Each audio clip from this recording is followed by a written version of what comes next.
হুজুররা কবরে যাবে, আপনি যাবেন না? উত্তর দেন।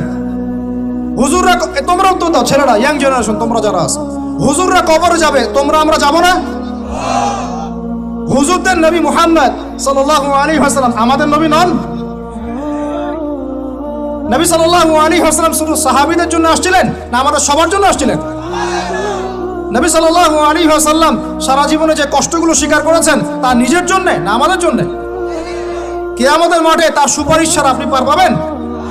তাহলে আপনাকে সুন্নত কেন শেখাতে হবে? কেন আপনাকে মেসি নেইমারের হিস্ট্রি পড়াতে হয় না? আপনি তো নিজেই জানেন। কেন আপনাকে এই নায়ক নায়িকাদের হিস্ট্রি পড়াতে হয় না? আপনি নিজেই জানেন, খোঁজ খবর নেন। কিন্তু মুহাম্মদ সাল্লাল্লাহু আলাইহি ওয়াসাল্লাম সম্পর্কে এত গাফেল কেন? সুন্নত না জানলে বেদাত চিনবেন কিভাবে? সুন্নত চিনলে পরে তো বেদাত চেনা যাবে যে এগুলো সুন্নত, এগুলোর বাইরের গুলো বেদাত। তখন তো বেদাতের আলাদা করে সংজ্ঞা আপনাকে